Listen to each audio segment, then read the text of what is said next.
रचना एक छोटे से शहर में रहने वाली गरीब परिवार की लड़की थी। उसके परिवार में उसके माता पिता और दो छोटे भाई बहन थे। रचना के पिता बहुत बीमार रहते थे। रचना तीनों भाई बहनों में पढ़ने में सबसे होशियार थी। वो शुरू से ही अपनी क्लास की टॉपर रही थी। 12th पास आउट होने के बाद वो आगे पढ़ाई करना चाहती थी, लेकिन अपनी गरीबी और घर के हालात के कारण वो आगे पढ़ न सकी। अब उसके पिताजी की तबीयत पहले से भी ज्यादा खराब रहने लगी, इसलिए रचना 12वीं करते ही जॉब की तलाश में लग गई। एक दिन वो अपनी बेस्ट फ्रेंड अनीता के घर जाती है। ओहो, तो आज टाइम लगा है तुझे मुझसे मिलने का? ऐसी बात नहीं है यार, घर के हालात ही कुछ ऐसे हैं कि आजकल मैं पार्ट टाइम नौकरी की तलाश करने में लगी हूँ, इसीलिए मुझे कहीं टाइम नहीं लगता आने जाने का। पार्ट टाइम नौकरी? लेकिन क्यों?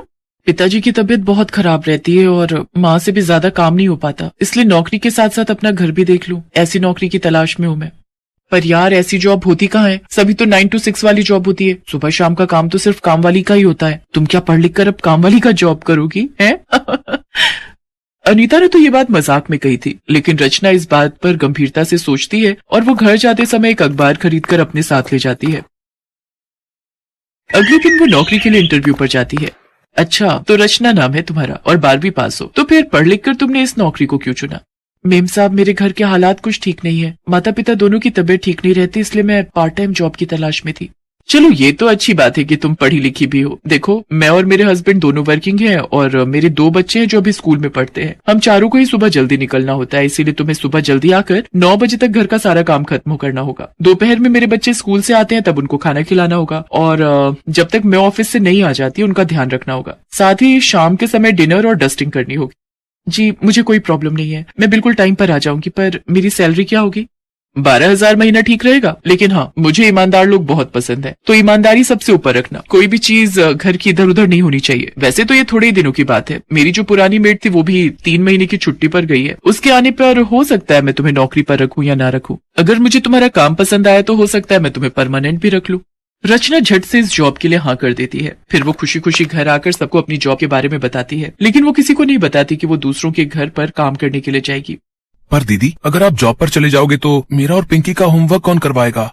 अरे रात को तो मैं घर पर ही रहूंगी ना, तब मैं तुम दोनों को पढ़ा दिया करूंगी। और माँ, मेरी पहली सैलरी मिलते ही हम पिताजी को हॉस्पिटल लेकर जाएंगे। बस थोड़े दिन की बात है, फिर सब ठीक हो जाएगा। अगले दिन सुबह रचना काम पर निकल जाती है। जाते ही वो सबसे पहले नाश्ता बनाती है। इसके बाद वो 9 बजे तक घर का सारा काम निपटा देती है। अंबिका रचना को इतने अच्छे से काम करते हुए देखकर बहुत खुश हो जाती है। फिर वो रचना को घर की चाबी देते हुए दिन में आने के लिए बोल देती है। रचना दिन में दोनों बच्चों को स्कूल से लेकर सीधा घर आती है, फिर सबके लिए डिनर बना देती है। अंबिका और गौरव जब घर आते हैं तो वो रचना का काम देखकर खुश हो जाते हैं। खाने की टेबल पर बैठी अंबिका रचना से कहती है, खाना तो तुम बहुत टेस्टी बनाती हो रचना, और साफ सफाई भी बहुत अच्छे से कर लेती हो। I am impressed. Thank you ma'am साहब। संडे वाले दिन अंबिका हाथ में कुछ हिसाब के पेपर्स लेकर बैठी होती है। ओहो, मुझे तो कुछ समझ में ही नहीं आ रहा है, हिसाब में गड़बड़ आखिर कहाँ हो रही है। कंपनी वालों को जवाब देना भारी पड़ रहा है। जरा एक बार फिर से चेक कर लो अंबिका, कंपनी वाले ये काम किसी रिस्पॉन्सिबल पर्सन को ही देते हैं। जरा सी चूक से तुम्हारी इमेज खराब हो सकती है। तभी रचना जब वहाँ आती है और उन दोनों की सारी बातें सुन लेती है। फिर वो अंबिका से कहती है, क्या हुआ मेम साहब, आप इतनी परेशान क्यों लग रही हैं? हाँ, परेशान तो हूँ। एक्चुअली मेरे ऑफिस के कुछ खर्चों का हिसाब सही से नहीं बैठ रहा। मेम साहब, अगर आपको प्रॉब्लम ना हो तो क्या मैं ये पेपर देख सकती हूँ? उसकी बात सुनकर दोनों हंसने लगते हैं। तभी अंबिका कहती है, बहुत बड़ा हिसाब है रचना, जब मैं नहीं कर पा रही तो तुम कैसे कर पाओगी? लेकिन क्या मैं एक बार कोशिश कर सकती हूँ? उसके इतना कहते ही अंबिका अपने हिसाब के पेपर रचना को दे देती है। रचना बड़े ध्यान से सारे पेपर्स को देखती है और हिसाब लगाकर आखिर में अंबिका को बता देती है कि यहाँ पर गड़बड़ हो रही है। अंबिका जब देखती है तो हैरान रह जाती है। Excellent, oh my god, you are such a brilliant lady. Rachna, कैसे किया तुमने ये सब? इतनी इंटेलिजेंट होकर तुम यहाँ झाड़ू पोछा कर रही हो। मेम साहब, मेरा मैथमेटिक बहुत अच्छा है, लेकिन अपने घर के हालातों की वजह से मैं अपनी आगे की पढ़ाई जारी नहीं रख पाई और आपके यहाँ जॉब कर रही हूँ। रचना की बातें सुनकर अंबिका और उसका हस्बैंड इम्प्रेस हो जाते हैं। फिर वो अपने बच्चों के ट्यूशन की जिम्मेदारी भी रचना को ही दे देते हैं, साथ ही उसकी सैलरी भी बढ़ा देते हैं। फिर 3 महीने बाद पुरानी नौकरानी वापस आती है तो अंबिका उसे भी रख लेती है। रचना को वो कुकिंग और बच्चों की पढ़ाई के लिए रख लेती है, तो वहीं दूसरी नौकरानी रेनू को घर के दूसरे कामकाज के लिए। हम दोनों ही काम वाली हैं, लेकिन फिर भी मालकिन इस रचना को कितना भाव देती है। इसकी तो जल्दी ही छुट्टी करवानी पड़ेगी। कुछ दिन बाद अंबिका का भाई कुछ पेपर लेकर उसके घर आता है। दीदी, मुझे तो कुछ समझ नहीं आ रहा, इस हिसाब में आखिर गड़बड़ कहाँ हो रही है, जिस वजह से पिताजी मुझे डांट रहे हैं। फिर मुझे आपका ख्याल आया, आपसे इंटेलिजेंट तो कोई नहीं है जो मेरी ये प्रॉब्लम सॉल्व कर सके। तभी वो रचना को आवाज देती है। दीदी, आप किसको आवाज दे रही हो? हमारी मेड है, वही इसे सॉल्व करेगी। I think you are joking दीदी, है ना? एक काम वाली, क्यों आप मेरा मजाक उड़ा रहे हो? रचना मुझसे कहीं ज्यादा ब्रिलियंट है, उसी ने मेरे एक हिसाब को सॉल्व आउट किया था। तभी रचना वहां आती है। अंबिका उसको रोहन के लाए हुए पेपर देते हुए कहती है, मेरे पापा के कपड़ों की दुकान है जो कि रोहन संभालता है। इससे हिसाब में कुछ गड़बड़ हो गई है। अगर तुम गलती ढूंढ लोगी तो तुम्हारे आगे की पढ़ाई की सारी जिम्मेदारी मेरी।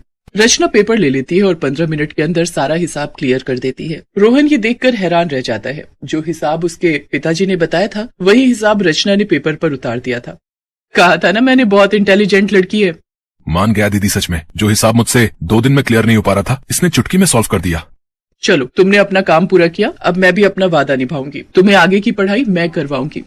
Thank you so much ma'am साहब। देखते ही देखते 3 साल गुजर जाते हैं और रचना अपनी ग्रेजुएशन पूरी कर लेती है। इसके बाद अंबिका रचना को अपने भाई की दुकान पर अकाउंटेंट की जॉब पर लगवा देती है। साथ ही रचना अंबिका के बच्चों को ट्यूशन भी देती थी। एक शाम अंबिका को किसी पार्टी में जाना होता है, तभी वो अपना सोने का हार निकाल कर पहनने लगती है कि इतने में उसका फोन आ जाता है।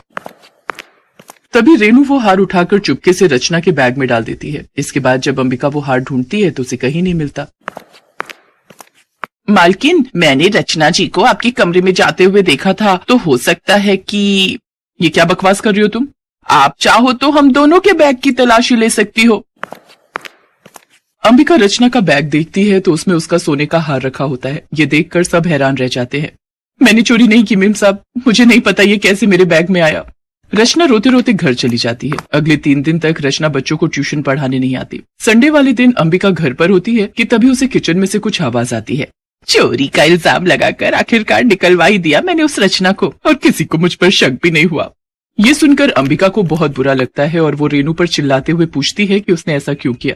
क्योंकि मुझे रचना से जलन होती थी। आप हमेशा उसी को ही भाव देते थे, इसीलिए मैंने झूठे इल्जाम में उसे फंसा दिया। मुझे माफ कर दो मालकिन।